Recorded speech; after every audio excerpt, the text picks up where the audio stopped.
Welcome back, guys. How are you? Has there ever been a time in your life where you felt as though something were missing? When you're putting a puzzle together and you're successful at putting this puzzle together, but pieces are missing, is it less satisfying because you're unable to complete the task?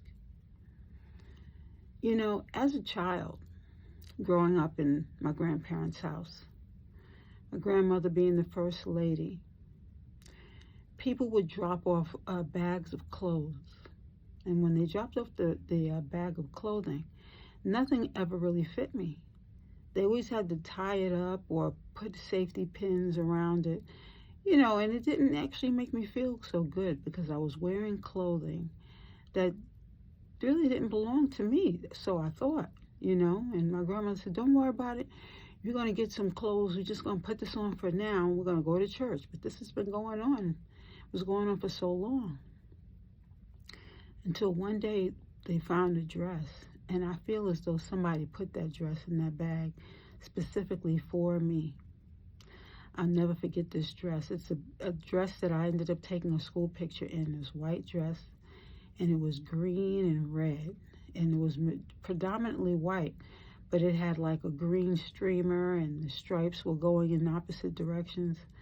I might post that picture actually on this one. But either way, it was a dress and I wanted to wear the dress every day. I mean, I wanted to wear it every day. Whenever my grandmother was going to do laundry and I had to take the dress off, I was almost in tears because I never wanted to part from this dress. It was the one thing that I know I fit. And I didn't have to worry about not having the right clothing on the day that I wore it. Although I'm sure that some of the sisters in the church put their eyebrows up a few times, wondering why is this little girl always having to wear the same thing all the time. I wanted to wear that dress because it was mine, the one thing. I couldn't fit the same items that everyone else wore. I was always smaller than usual, and my dress did not, you know, it didn't fit anyone else but me. But it was only one dress. So as time progressed, it was a day that my mother had come to visit. And I didn't know who she was. My brother said, this is our mom. And I said, no, it's not. This is my mommy. And I was holding on to my grandmother's skirt. I didn't want to let go. I was holding on for dear life.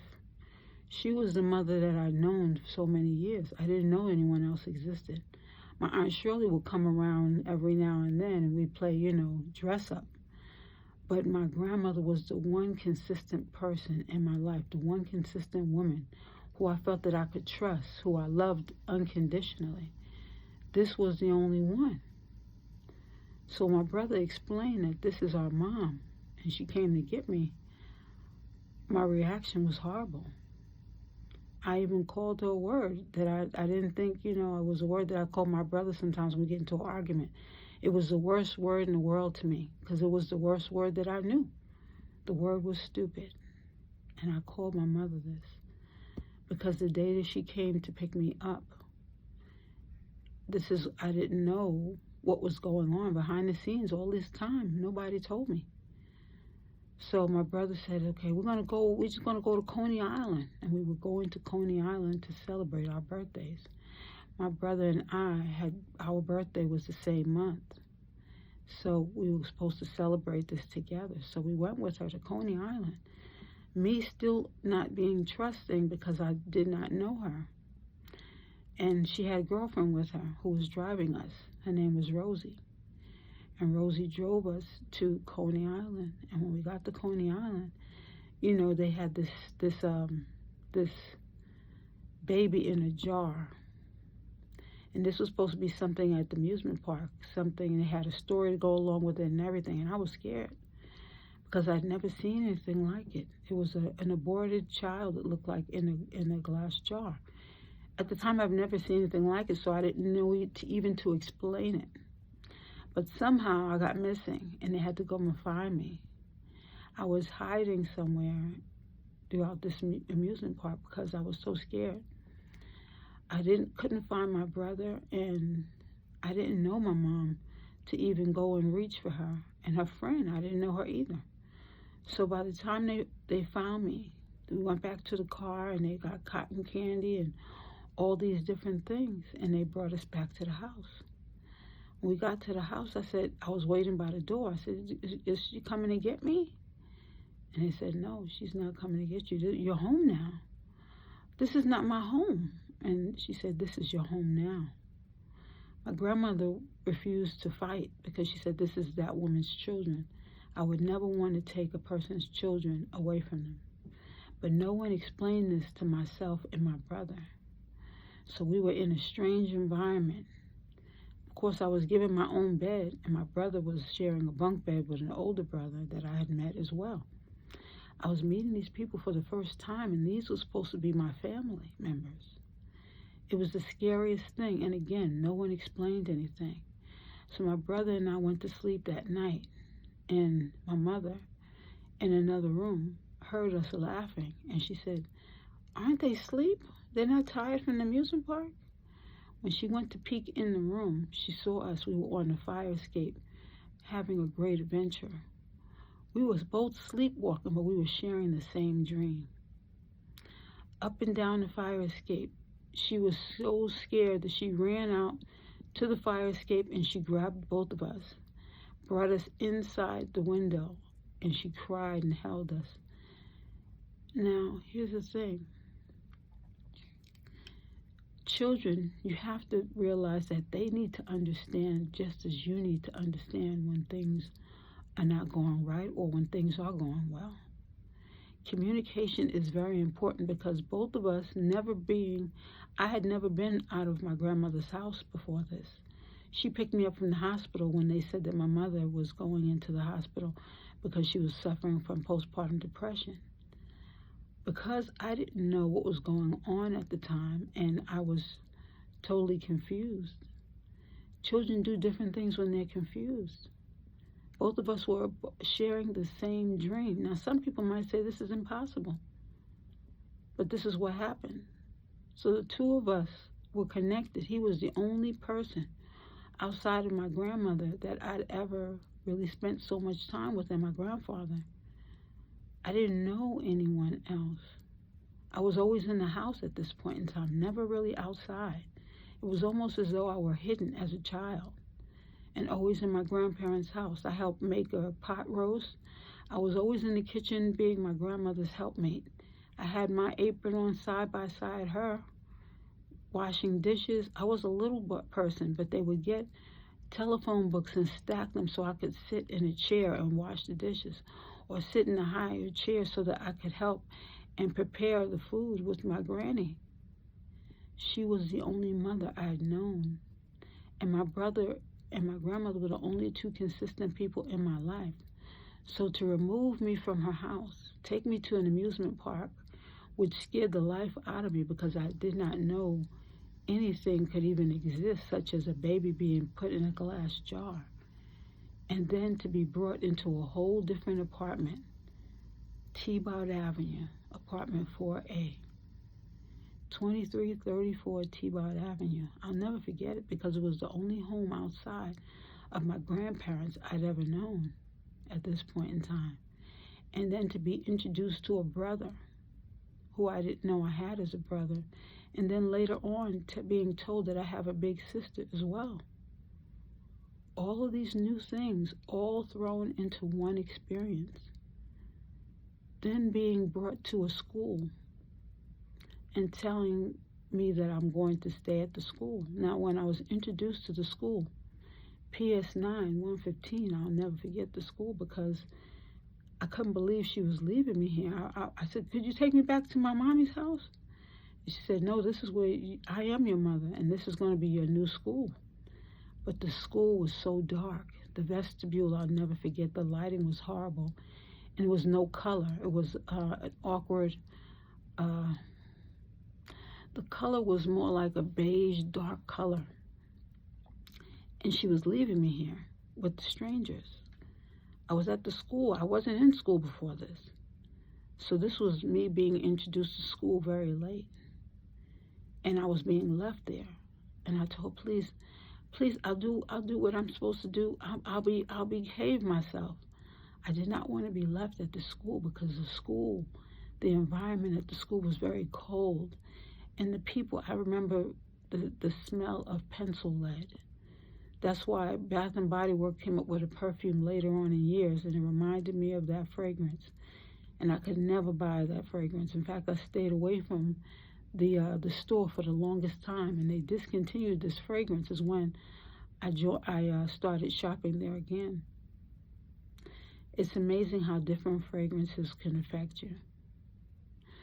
So she left me at the school, and I cried and I cried and I cried until one teacher came into the classroom and had me write my name, and she had me practice.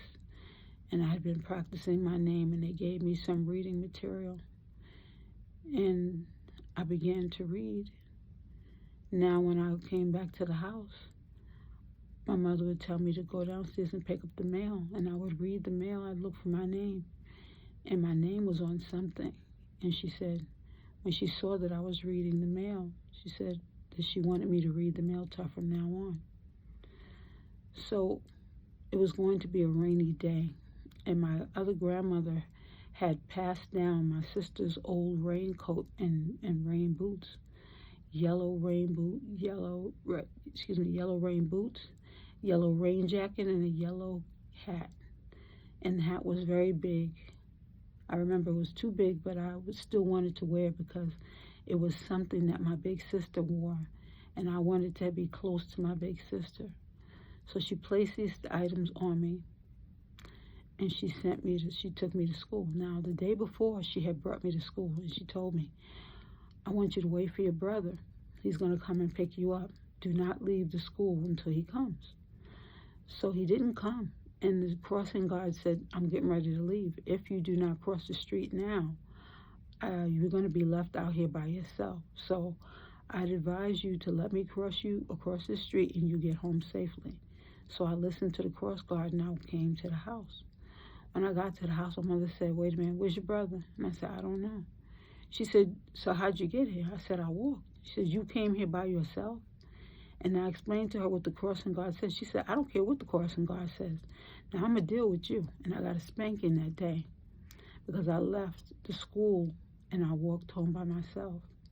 So the next day, with all the rain, with me getting soaking wet, waiting for my brother to pick me up, nobody picked me up again. But this time, I didn't want to get a spanking. So I wrapped myself up in that yellow raincoat. Crossing guard said, listen, I'm getting ready to leave. I don't know what's going to happen here. I don't want to leave you, but I got to go home. Would you want me to cross the street? And I said, no, thank you, ma'am. And I wrapped myself in this rain jacket and the coat, and I lied there at the base of the school gate. And I lied there and I fell asleep right outside there. It had gotten dark outside because it gets dark by 4:30, 5 o'clock in the wintertime.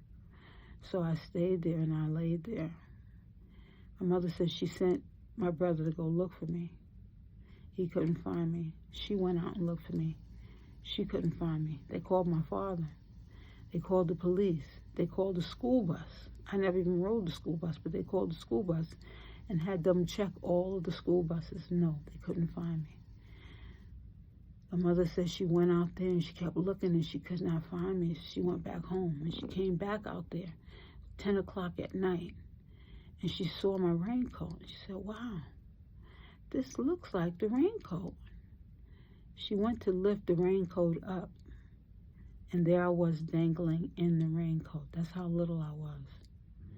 So she began to cry and she held me in her arms and she brought me back to the house, gave me a bath and put me in bed with her that night.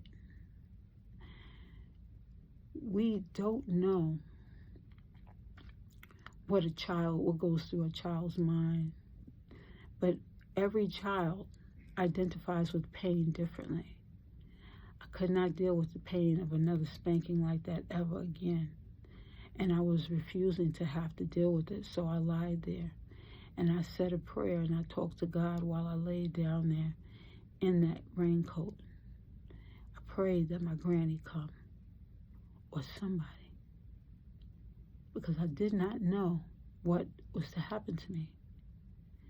You never want a child to get into a position where they don't know what their fate is, where they're worried about their safety, where they're scared because they don't want to have that pain hit them again. We have a lot of children who are suffering, and they don't always know who to reach out to. You never want a child to be in such a position where they have nowhere else to turn. But God was there with me through the whole experience. I could tell you this story a million times and it's going to come out differently. Because when you identify any form of pain, when you identify an experience that could be this painful, it's going to touch you in different ways. There are children out here who are suffering through being trafficked, through being hurt and harmed. And although they might be praying to God, God is finding different ways in which to rescue these children. But the adults that are involved, you will suffer a great deal for what you do to these children. These children were sent here as a gift to you, a gift to our world. And if you mistreat them, you torture them in this trafficking game that you've been doing for so long, the suffering that you stand to experience will not be taken lightly. It is time for us to wake up and to realize that we have to rescue these children. These children need to be saved, not sacrificed. They are a gift to our world. It's time to wake up and realize that each one of these children have been a blessing to all of us. Know it, feel it, and embrace it, because it is a lovely thing to know that God has gifted us these beautiful lives that are supposed to help change the world. That's been my word. It's so lovely being you.